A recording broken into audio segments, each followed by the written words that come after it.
Hello mathematicians, thank you for joining me again today as we look at the limit as x goes to 0 of the square root of 9 plus x minus 3 all over x. So now continuing with our thoughts about limits algebraically, we saw that we had a rational function, we saw that we had fractions, and so today what we get is some type of limit with a square root in it and we want to know what to do.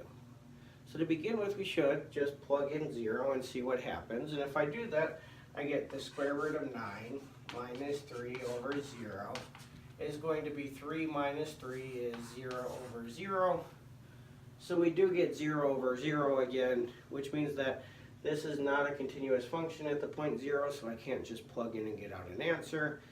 But because I get 0 over 0, it's telling me it's an indeterminate limit, so I'll have to do more work to determine what that limit's going to be.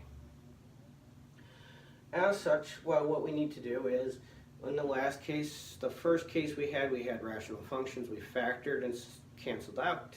The next case we had fractions. We combined them using a common denominator and then simplified and canceled terms out. And so today, because we have a square root, we're going to have to find some way to get rid of the square root. Alright, since we're trying to get rid of a square root, most people's first guess is to just square this. And if I square this, hopefully the square root will go away, and we can figure out some way to account for that in our original problem so that we're not changing the problem. But if I do that, what I end up with is, well, squaring, I have to FOIL this out, so I get 9 plus x squared times minus 3 square roots of 9 plus x minus 3 square roots of 9 plus x plus 9 is I end up with 9 or 18 plus x minus 6 square roots of 9 plus x. And so in this way I end up with, okay, well yes, I do get an 18 plus x, but I still have this 6 square root of 9 plus x. So actually this looks even more complicated than what I started with. So trying to do something like this isn't really going to help me because I'm going to have to do something else on the bottom to account for this, and likely it'll make my life just more difficult, whereas I would like to make things easier. However, the intuition isn't far off because I want to be able to get rid of the square root. I'd like to square this portion, but I have to do something else. I can't square the whole thing because as we see it doesn't go away. So what else can I try here? Well, instead of squaring the whole thing and multiplying by the square root of 9 plus x minus 3 times itself, instead what I'm going to do is I'm going to take that and multiply by the square root of 9 plus x plus 3. So that what I'm doing here is I'm changing the minus to a plus and I'm making what's called the conjugate, so that when I multiply by the conjugate, hopefully things simplify. So it is a really closely related idea, except for I just want to change the minus to a plus, and let's see what happens. Well, if I do that, I get square root of 9 plus x times square root of 9 plus x is indeed 9 plus x. And then I get square root of 9 plus x times 3 is plus 3 square roots of 9 plus x. Then I get negative 3 times the square root of 9 plus x is negative 3 square roots of 9 plus x. Then I get negative 3 plus 3 is negative 9. And so if I combine that together, notice that the square roots end up canceling out. We also get that the 9 minus 9 cancels out, and so I'm just left with x.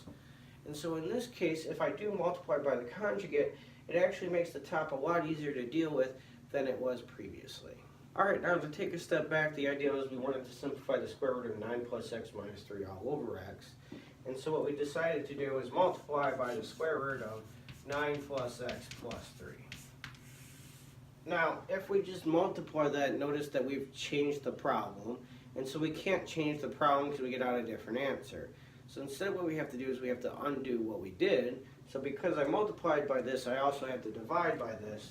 So I'm going to put a square root of 9 plus x plus 3 on the bottom. And now what I've done is I've multiplied by a fancy looking 1 so that this will simplify out. And again, we've already simplified the top.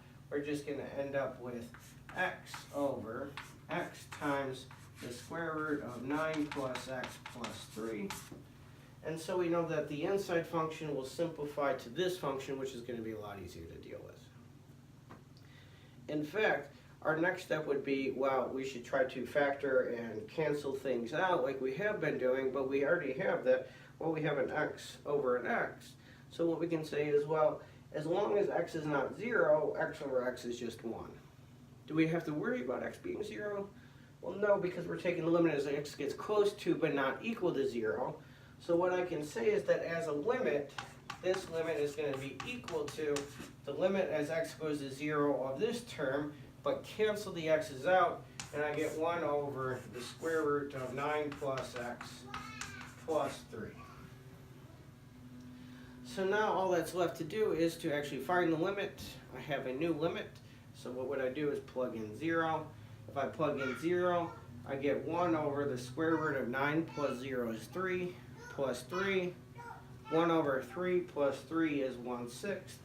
Because I get a number out, I know this is a continuous function at the point 0. Therefore, the limit as x goes to 0 is indeed precisely 1/6. So now what we've done is, well, we have this new case where we have square roots. In order to get rid of square roots, we multiply by the conjugate, but we have to do that on top and bottom.